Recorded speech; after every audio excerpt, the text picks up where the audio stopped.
In March 2015, a Saudi-led coalition began bombing Houthi rebels who had forced Yemen's president, Abd Rabbu Mansour Hadi, into exile. This week's visit to the UK by Mohammed bin Salman, the Crown Prince of Saudi Arabia, has refocused attention on the conflict. Why is Saudi Arabia attacking the Houthis? Saudi Arabia regards the Houthis as Iranian proxies and intervened to check their advance. The Saudi air war is in support of forces loyal to Hadi, who aim to retake the capital, Sana'a, from the Houthis. Have there been breaches of humanitarian law? The Saudi-led coalition has been repeatedly accused by rights groups of unlawful airstrikes on civilian targets, some of which, they say, may amount to war crimes.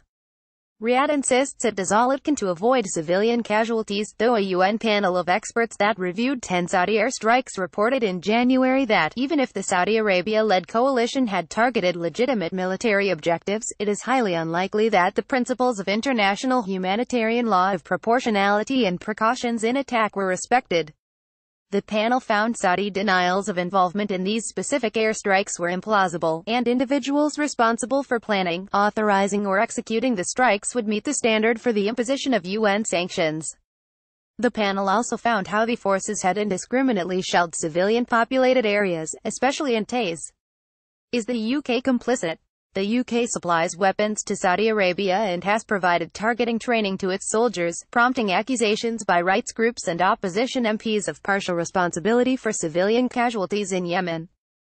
The government argues, with high court backing, that the supply of weapons to the Saudis does not breach UK arms export license laws since, it says, there is no clear risk of a serious breach of humanitarian law by the Saudi coalition. Ministers deny that UK forces are advising the Saudis on specific targets, though they admit that, after a raid, British officers can give advice on future targeting policy.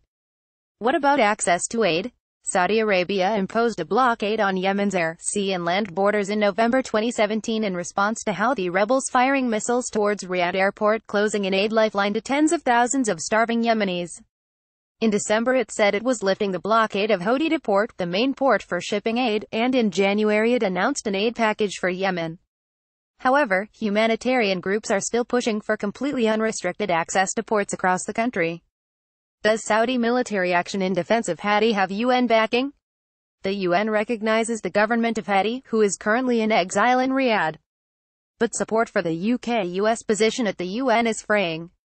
At the end of February, Russia vetoed a UK draft resolution that included a condemnation of Iran for violating the UN arms embargo in Yemen over claims that it supplied the missiles used by the Houthis that were fired towards Riyadh. Instead, the UN Security Council passed a narrower Russian resolution reinstating the arms embargo but making no mention of imposing sanctions on Iran for supplying missiles. The Russians said claims of Iranian-supplied missiles were not verified. The Saudis may have taken the episode, and Russian veto, as a sign that the UN cannot solve the crisis in Yemen. Is a ceasefire achievable? Two developments in recent months have risked making an already stalemated war even more intractable.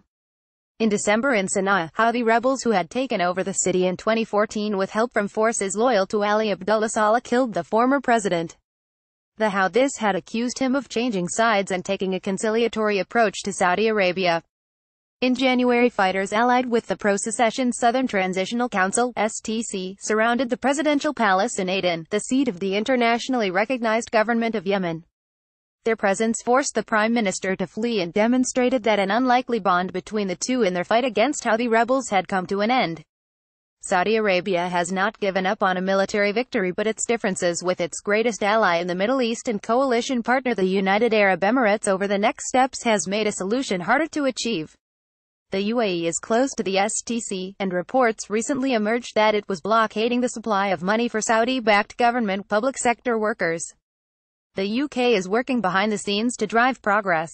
In February it used its diplomatic influence to secure the appointment of a former Foreign Office diplomat, Martin Griffiths, as the new Yemen Special Envoy. He hopes to hold talks in Muscat, Oman.